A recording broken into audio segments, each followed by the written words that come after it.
इस वीडियो में हम क्लास 10th मैथ के चैप्टर लीनियर इक्वेशन से बनने वाले फर्स्ट इम्पॉर्टेंट क्वेश्चन को देखेंगे। तो चलिए शुरू करते हैं। देखिए, लीनियर इक्वेशन को सॉल्व करना बेहद आसान होता है। जैसे हम लोग लीनियर इक्वेशन को सॉल्व करते हैं उसी तरह हम लोग लीनियर इक्वेशन को भी सॉल्व कर सकते हैं। बस डिफरेंट इसमें क्या होता है कि अगर देखिए लीनियर इक्वेशन में डिफरेंट सिर्फ इतना होता है, अगर हम लोग किसी नंबर को निगेटिव वैल्यू से डिवाइड करते हैं तो इनइक्वलिटी का सिंबल क्या हो जाएगा, चेंज हो जाएगा। ठीक है। और दूसरा ये होता है कि अगर किसी भी नंबर को हम लोग निगेटिव वैल्यू से मल्टीप्लाई करते हैं तो वहाँ भी इनइक्वलिटी का सिंबल चेंज हो जाएगा। पहले समझ लीजिए, मैं समझा रहा हूँ। ठीक है। उसके बाद इस सवाल को करेंगे, उसके बाद किसी भी सवाल में आपको कोई भी दिक्कत नहीं होने वाली है। ये दो चीज़ अगर आप समझ लेते हैं तो समझिए। जैसे कि मान लीजिए यहाँ पे लिखा गया है -x is greater than 4, -x is greater than 4। हम लोग क्या कह सकते हैं कि x के पहले -1 है, x के पहले क्या है -1, यहाँ पर हम लोग लिख सकते हैं -1। और जब -1 को यहाँ से ट्रांसफ़र किया गया तो ये हो सकता है हमारा क्या, 4/-1। ठीक है। इसका मतलब ये हुआ कि 4 को हम लोग एक निगेटिव वैल्यू से क्या कर रहे हैं, डिवाइड कर रहे हैं।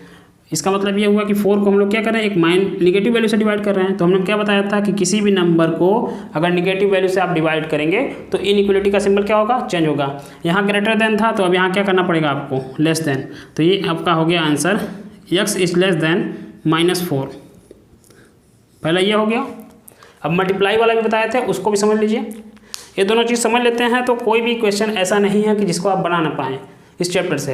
ये बहुत ही आसान, बेहद ही आसान चैप्टर होता है। ठीक है। अब देखिए, जैसे समझते हैं, x अपान लिखा गया है -2 इज़ लेस देन 4। ठीक है। अब देखिए, अगर -2 को यहाँ से ट्रांसफ़र करते हैं तो 4 मल्टीप्लाई बाई क्या लिखना पड़ेगा, -2। यानी 4 में हम लोग एक निगेटिव वैल्यू से क्या कर रहे हैं, मल्टीप्लाई कर रहे हैं। हमने यही बताया कि निगेटिव वैल्यू से डिवाइड करेंगे, निगेटिव वैल्यू से मल्टीप्लाई करेंगे तो इनइक्वलिटी का सिंबल क्या हो जाएगा, चेंज हो जाएगा। यहाँ पे लेस देन था तो अभी यहाँ पे क्या हो गया, ग्रेटर देन। बस इतना ही था इस चैप्टर में। बाकी आप सब कुछ वही अप्लाई करेंगे जो आप लीनियर इक्वेशन में करते हैं। ठीक है। तो चलिए इस क्वेश्चन को सॉल्व करते हैं हम लोग। देखिए क्वेश्चन क्या है कि solve the following equation and write down the solution set. हमको इसको सॉल्व करना है और सॉल्यूशन सेट लिखना है। हालांकि इसको रियल नंबर पे नहीं दिखाना है, लेकिन हम लोग रियल नंबर पे भी दिखाएंगे, क्योंकि क्वेश्चन आ जाता है कभी कभी कि रियल नंबर पे भी दिखाइए। तो चलिए शुरू करते हैं। इसमें क्या करते हैं हम, देखिए पहले देखिए एक एक्सप्रेशन ये है, इसको और इसको एक साथ ले लीजिए। ठीक है। पहले इन दोनों को एक साथ लेके सॉल्व करेंगे, उसके बाद इसको सॉल्व करने के बाद x की कुछ ना कुछ वैल्यू आएगी, फिर उसके बाद इसको और इसको एक साथ लेके सॉल्व करेंगे। ठीक है। वहाँ से भी x की कुछ वैल्यू आएगी और दोनों को उसके बाद एक साथ लिखेंगे। तो करते हैं तो आसानी से समझ में आएगा। देखिए हम पहले क्या लिख सकते हैं, यहाँ पे इसको और इसको एक साथ लेते हैं। यहाँ लिख देते हैं 11x - 4 is less then 15x + 4। एकदम लीनियर इक्वेशन की तरह सॉल्व करना है। यहाँ पे 11x है, हमने लिख दिया। 15x को इधर ट्रांसफ़र किया तो क्या हो गया, -15x इज़ लेस देन, -4 को उधर ट्रांसफ़र करेंगे तो +4 हो गया, और पहले से भी 4 था। ठीक है। अब देखिए क्या होगा, 11x में से -15x करेंगे तो आ जाएगा आपका -4x इज़ लेस देन, ये 4 और 4 कितना हो गया, 8 हो गया। अब देखिए हम लोग क्या करेंगे, ट्रांसफ़र करेंगे किसको, -4 को यहाँ से ट्रांसफ़र करेंगे। -4 को क्या करेंगे, ट्रांसफ़र करेंगे। यानी एक निगेटिव वैल्यू से हम लोग 8 को क्या कर रहे हैं, डिवाइड कर रहे हैं एक निगेटिव वैल्यू से। तो इनइक्वलिटी का सिंबल क्या होगा, यहाँ पे चेंज हो जाएगा। लेस देन था तो यहाँ पे क्या करना पड़ेगा आपको, ग्रेटर देन करना पड़ेगा। क्यों, क्योंकि एक निगेटिव वैल्यू से डिवाइड किया जा रहा है। समझ में आ रहा है। अब देखिए इसको लिख सकते हैं हम लोग greater than, x is greater than -2। पहला आंसर आपका आ गया, x इज़ ग्रेटर देन -2। अब सेकेंड वाले को ऐसे करते हैं। यहाँ पे देखिए, अब इन दोनों को एक साथ लेंगे तो इनको भी सॉल्व करेंगे, x की कुछ वैल्यू निकालेंगे। तो यहाँ लिखते हैं हम लोग 15x + 4 is less than or equal to 13x + 14।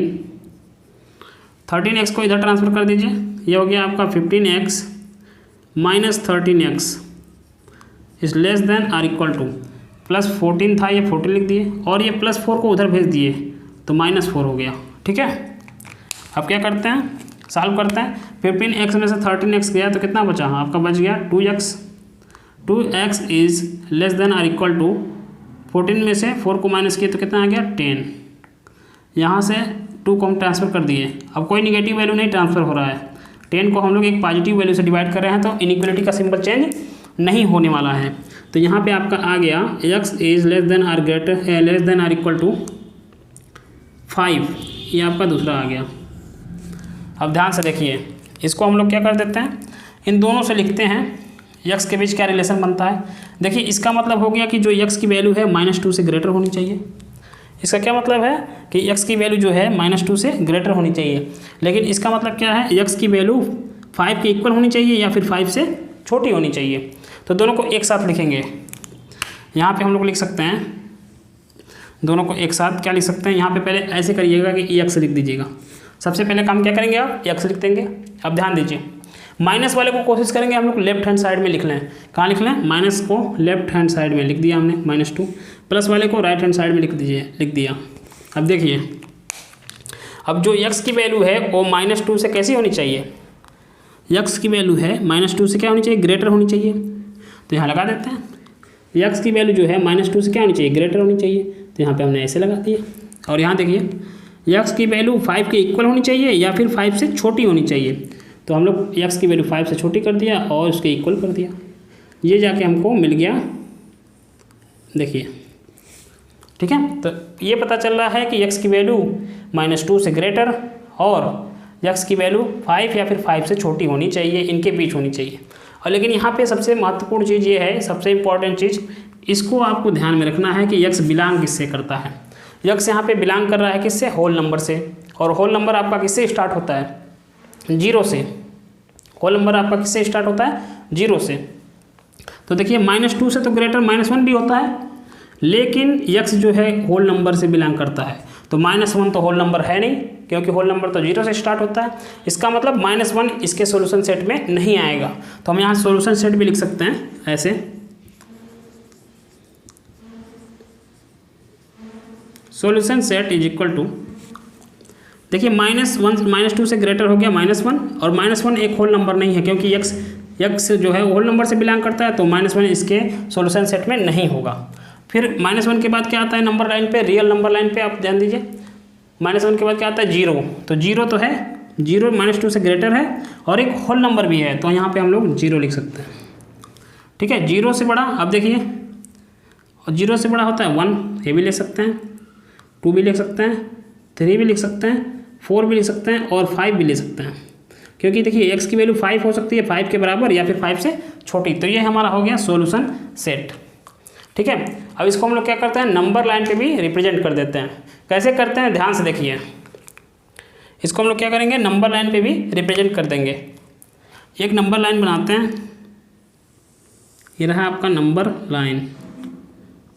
अब ध्यान से देखिए, इसके सॉल्यूशन सेट में जो आए हैं वही हम लोग बनाएंगे, 0 1 2 3 4 5। यहाँ पे हमने बना दिया क्या, इसको मान लेते हैं 0, ये आपका हो गया 1, ये हो गया 2 3 4 और ये हो गया आपका 5।